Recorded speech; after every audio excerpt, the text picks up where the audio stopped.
बंगाल चलते हैं, जहां बीजेपी के बंगाल नेताओं और दूसरे राज्यों से वहां प्रचार करने वाले नेताओं के बीच मतभेद ना हो इसकी कोशिश हो रही है। पार्टी ने बाहर से बंगाल गए बीजेपी नेताओं को आदेश दिए हैं कि वो चमक दमक से दूर रहकर ग्राउंड जीरो पर साइलेंट सिपाही की तरह काम करें।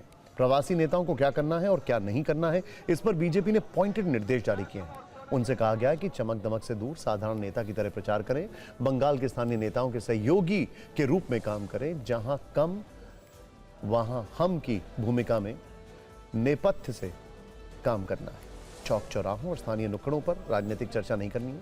कपड़े ऐसे पहने जिससे नेता स्थानीय लोगों में घुल मिल जाए। माड़ी और कलफ दिए गए कुर्ता पैजामा की जगह साधारण कपड़ों में रहना है। कोलकाता में रह रहे प्रवासी नेताओं को विशेष तौर पर अनजान महिलाओं से दूरी बनाकर रखनी है।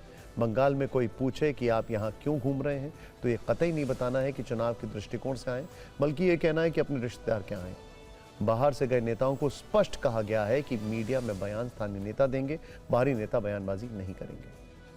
दरअसल बंगाल में दो तरह की प्रवासी नेताओं को काम पर लगाया गया है। पहले चरण में बंगाल गए ये नेता पिछले साल नवंबर से बूथ लेवल पर काम करने के लिए और शक्ति केंद्र वगैरह पर काम करने के लिए लगाए गए थे।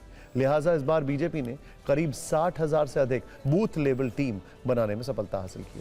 पहले चरण में 6 प्रदेशों से संगठन मंत्री और 6 प्रदेश के नेताओं को बंगाल के 5 जोन में काम पर लगाया गया था। दूसरे चरण में फरवरी महीने में प्रवासी नेताओं को भेजा गया, जो विधानसभा स्तर पर विस्तारक और विधानसभा प्रभारी के तौर पर काम कर रहे हैं।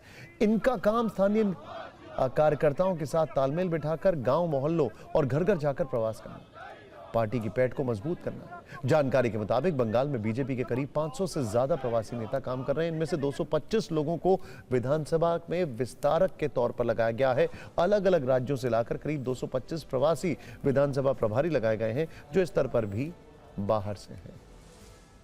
जिले स्तर पर भी 32 कोऑर्डिनेटर लगाए गए हैं, जिसमें राज्यों के सीनियर स्तर के नेता लगाए गए हैं। बंगाल के सभी क्षेत्रों में कुल मिलाकर 6 विस्तारक प्रमुख लगाए गए हैं। बंगाल के 5 जोन में 12 प्रमुख नेताओं को चुनाव तक के लिए नवंबर से लगाया गया। दरअसल तृणमूल कांग्रेस हमेशा राज्य में बाहरी और भीतरी का नैरेटिव देकर स्थानीय लोगों के सेंटिमेंट भड़काने की कोशिश करती है, इसीलिए बीजेपी इस बार फूंक फूंक कर कदम रखी है। प्रवासी नेताओं के चलते स्थानीय सेंटिमेंट प्रतिकूल ना हो सके, इसका पूरा ध्यान रखा गया है।